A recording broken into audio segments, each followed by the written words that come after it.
पिता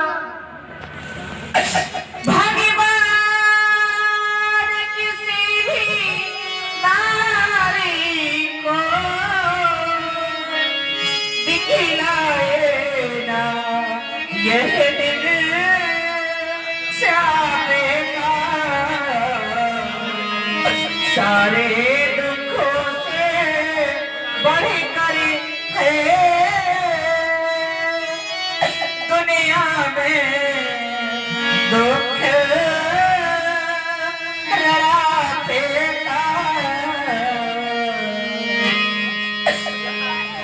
संसार में नारी का सर्वस्व उसका पति होता है।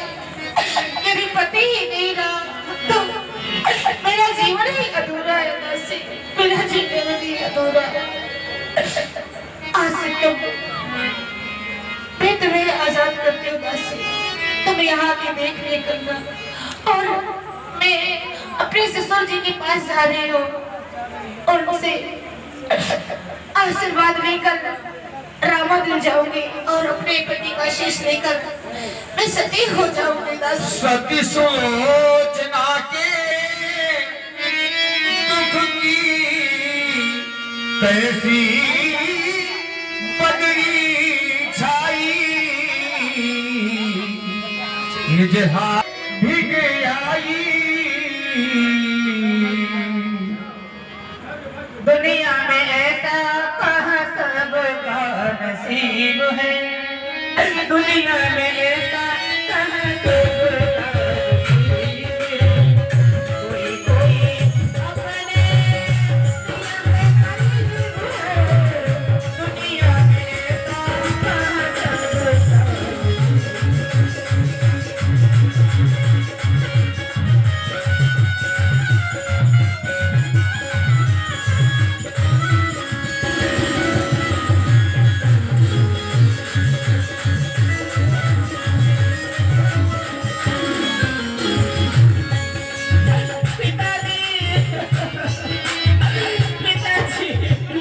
ससुर पिता के भिग आई पिताजी मैं बर्बाद हो गई। मैंने नहीं पिताजी नहीं पुत्र बस चले गए। पिताजी देखो ना ये मेरी स्वामी की भुजा है। मैं जानता हूँ लेकिन तुम एक वीर की पत्नी हो वीरांगना हो ऐसे रुदन करोगी तुम्हारे नेत्रों में आंसू शोभा नहीं देती क्योंकि हमारा पुत्र वीर गति को प्राप्त हुआ है।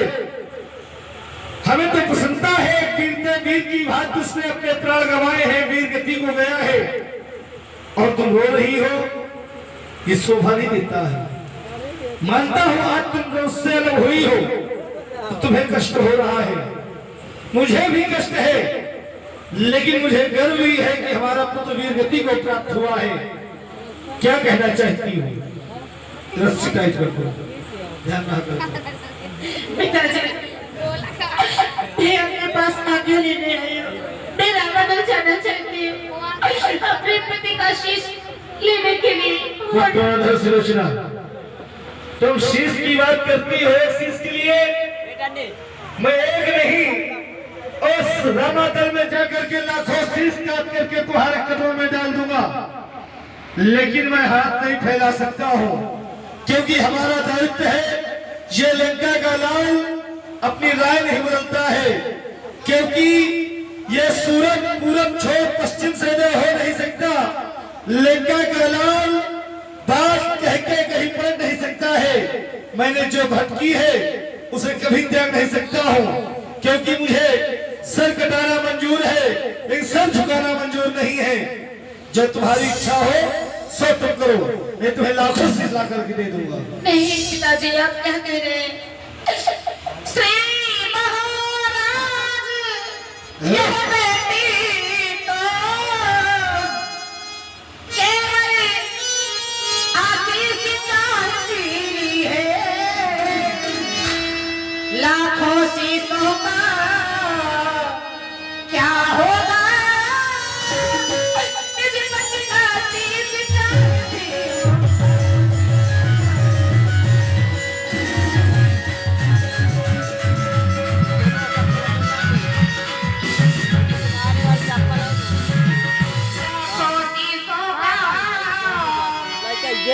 क्या